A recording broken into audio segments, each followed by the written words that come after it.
Mais uma funcionária de supermercado é morta após um assalto aqui em Minas. Dessa vez, o crime foi em Pirapora, no norte do estado. 2 menores entraram no estabelecimento e atiraram em uma mulher de 44 anos que morreu na hora. Nada foi roubado. Um adolescente foi preso e o outro continua foragido. Este é o segundo roubo a supermercado que termina em morte. Na última sexta-feira, uma jovem de 17 anos foi morta dentro do supermercado que trabalhava há cerca de 3 meses em Itaúna, região centro-oeste do estado. As imagens do circuito interno mostram os homens chegando de capacete, recolhendo dinheiro. A operadora de caixa entrega a cédula sem reagir. Antes de sair, um dos criminosos dispara acidentalmente contra a jovem, que é atingida na axila. Logo em seguida, eles fogem sem prestar socorro. Nessa segunda-feira, Michael Jordan Alves Moura e Danilo Menezes de Almeida foram localizados escondidos na casa de vizinhos. Com o anúncio da prisão, centenas de moradores da cidade foram para a porta da delegacia para tentar linchar os criminosos. Os suspeitos estão na cadeia pública de Pará de Minas. 2 pessoas foram mortas e outras 2 ficaram feridas depois que 2 homens chegaram atirando em um bar em Contagem. A perícia teve muito trabalho para recolher as inúmeras cápsulas de pistola 380 espalhadas pelo local. O crime foi por volta das 11 horas da noite desta segunda-feira neste bar, que fica no bairro Parque São João, em Contagem, região metropolitana de Belo Horizonte, e acordou boa parte da vizinhança com os barulhos dos disparos. O proprietário do estabelecimento só sobreviveu porque conseguiu correr.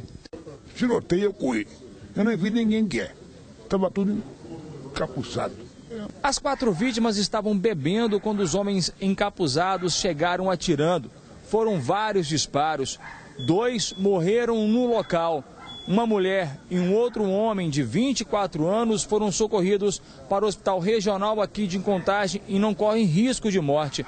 A polícia acredita que a motivação do crime tenha ligação com o acerto de contas do tráfico de drogas. Uma das vítimas, identificado como Fernando Pereira Santos, de 28 anos, já teria sido preso pelo envolvimento com o tráfico.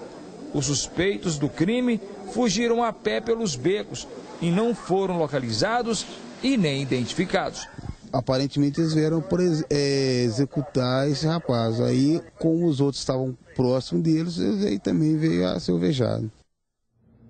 O bebê, que teria sido tatuado pela própria mãe, está sob a custódia do Juizado da Infância e da Juventude de Betim. Ele teve alta nesta segunda-feira da Unidade Básica de Atendimento, onde estava internado desde sexta-feira. A criança de 1 ano e 8 meses foi levada à unidade pela avó com uma tatuagem próxima a uma queimadura. Segundo a Polícia Civil, a mãe da criança ainda não foi encontrada para prestar esclarecimentos sobre o caso.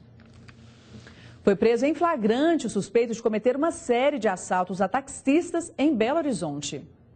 Reginaldo Ferreira de Souza, de 37 anos, é suspeito de cometer pelo menos 11 roubos. Os principais alvos dele eram os taxistas. Ele acionava o táxi, entrava dentro do veículo e, quando estava no caminho da corrida, ele anunciava o roubo, pegava o veículo do taxista e ia para a região do bairro Engenho Nogueira.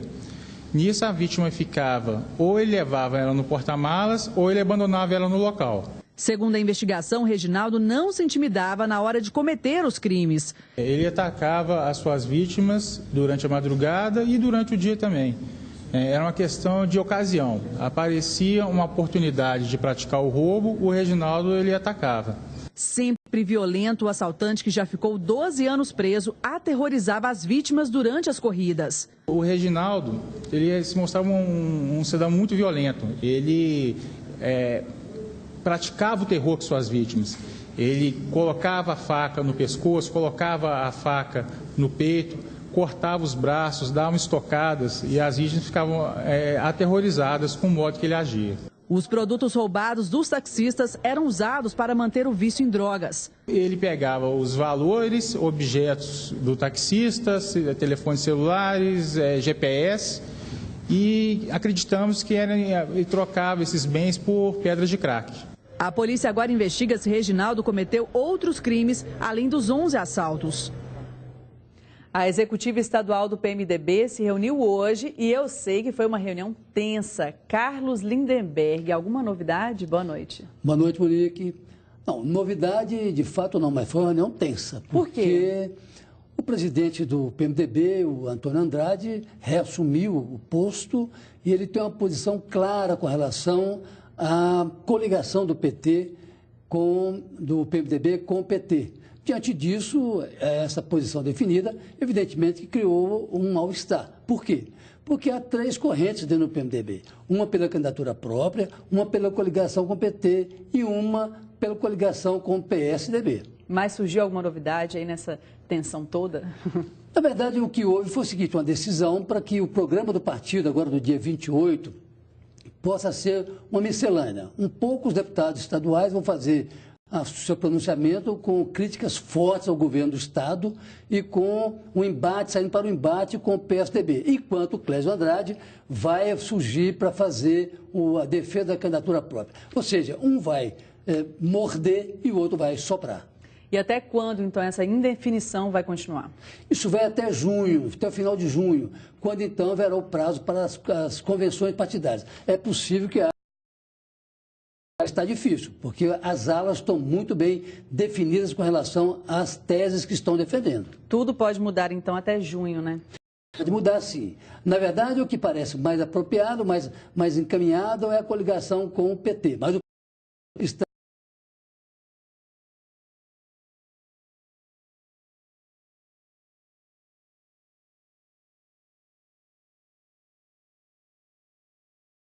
de Belo Horizonte está condenada ou plantada em lugar inadequado. O número assusta e quem mora próximo aos locais onde há o plantio irregular pode estar correndo risco e prejuízo. Uma árvore na porta de casa. O que parece comum e até agradável pode ser motivo de transtorno. Basta olhar com atenção para perceber os problemas enfrentados por Marcelo, que mora no bairro Itatiaia, na região da Pampulha. As raízes da árvore destruíram parte do passeio e da grade do imóvel. E os transtornos não param por aí. Quando chove excessivamente, com ventanias e até alguma chuva mais forte, as galhas dessa árvore têm caído no nosso telhado, quebrado várias telhas já. Eu estou com prejuízo hoje aproximado e já calculado em torno de R$6.000. Marcelo já entrou em contato com a prefeitura e são 5 anos de espera. 5 anos de espera para a retirada da árvore. Podas não adianta. O inventário prometido pela Prefeitura de Belo Horizonte só deve ficar pronto em 2015. Mas a estimativa é que a capital mineira tenha 450 mil árvores. Desse total, 90 mil estariam condenadas ou plantadas em locais indevidos. O que quer dizer que de cada 5 árvores, uma está em situação semelhante à da casa de Marcelo. Esta especialista em gestão ambiental explica quais critérios devem ser respeitados antes do plantio. O porte da árvore, se ela é de pequeno porte, médio porte, grande porte, não é aconselhável pelo enraizamento e pelo próprio tamanho que ela pode chegar e atingir a fiação. Além do tamanho da árvore, até os frutos podem gerar problemas em zonas urbanas. Frutos grandes ou folhas que caem num período do ano são extremamente prejudiciais a esse manejo. Desde que observados os parâmetros necessários, o plantio de áreas verdes em grandes cidades é fundamental. Árvores amenizam o clima, diminui o particulado, é o que nós chamamos de microclima. É extremamente importante. E a seguir, a aposta dos empresários mineiros que tem dado certo. E ainda, refeição em restaurantes da capital é a mais cara do país. Veja daqui a pouquinho numa reportagem. 7 e 8, eu volto já.